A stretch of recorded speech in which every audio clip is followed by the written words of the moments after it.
नमस्कार। आज हम 2026 में होने वाले क्लास 10th बोर्ड एग्जाम के लिए एक पूरी की पूरी प्लेबुक तैयार करने वाले हैं। मतलब जो बड़े बदलाव आ रहे हैं उनके लिए तैयारी का एक पूरा खाका।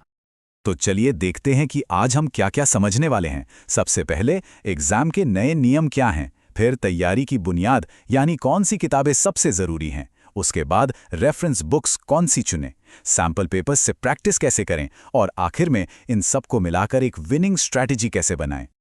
चलिए शुरुआत करते हैं सबसे जरूरी चीज से, सीबीएसई की तरफ से आए ऑफिशियल बदलाव। इन्हें समझना बहुत ही जरूरी है क्योंकि पूरी की पूरी स्ट्रैटेजी इसी पर टिकने वाली है।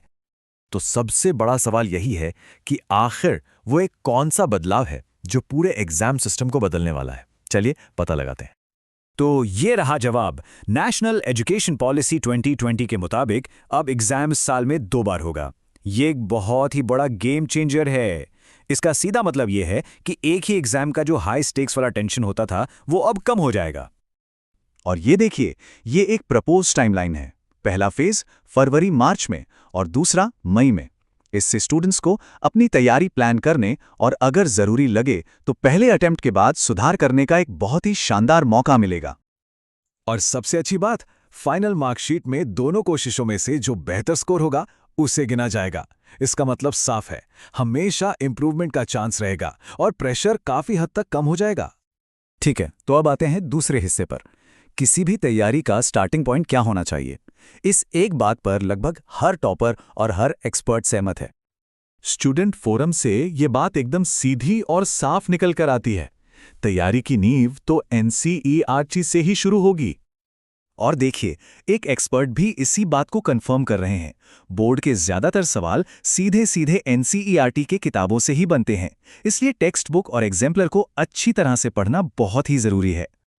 और ये स्टूडेंट का अनुभव तो कमाल ही है।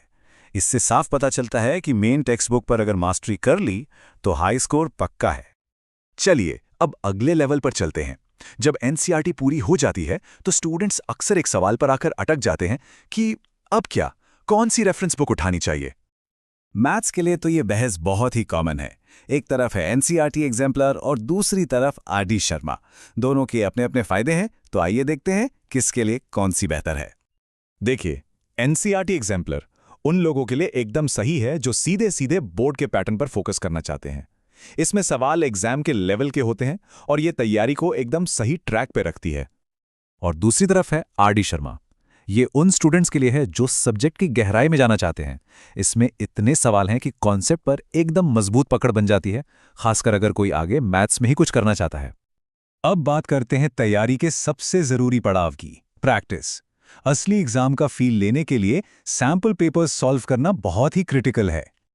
सैंपल पेपर्स की दुनिया में दो बहुत बड़े नाम हैं, एडुकार्ट और ओसवाल। और मजे की बात यह है कि दोनों की अप्रोच एकदम अलग है। एक आपको स्टेप बाय स्टेप तैयार करता है तो दूसरा आपको सीधे बहुत सारे पेपर्स सॉल्व करने पर फोकस करवाता है।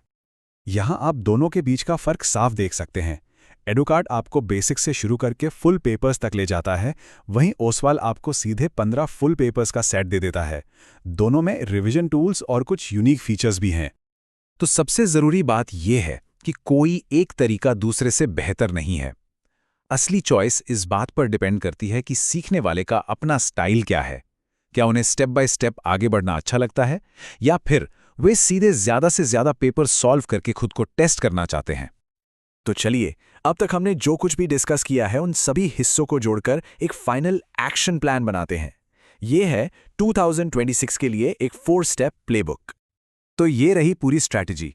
स्टेप 1, नए नियमों को समझें और 2 मौकों का फायदा उठाने की प्लानिंग करें। स्टेप 2, एनसीईआरटी को अपनी बुनियाद बनाएं। स्टेप 3, अपनी जरूरत के हिसाब से रेफरेंस बुक चुनें, फोकस के लिए एग्जाम्पलर या डेप्थ के लिए आरडी शर्मा।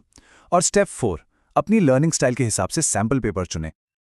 और आखिर में ये एक सोचने वाला सवाल, एग्जाम का पैटर्न और तरीका बदल चुका है, तो क्या तैयारी का तरीका भी नहीं बदलना चाहिए?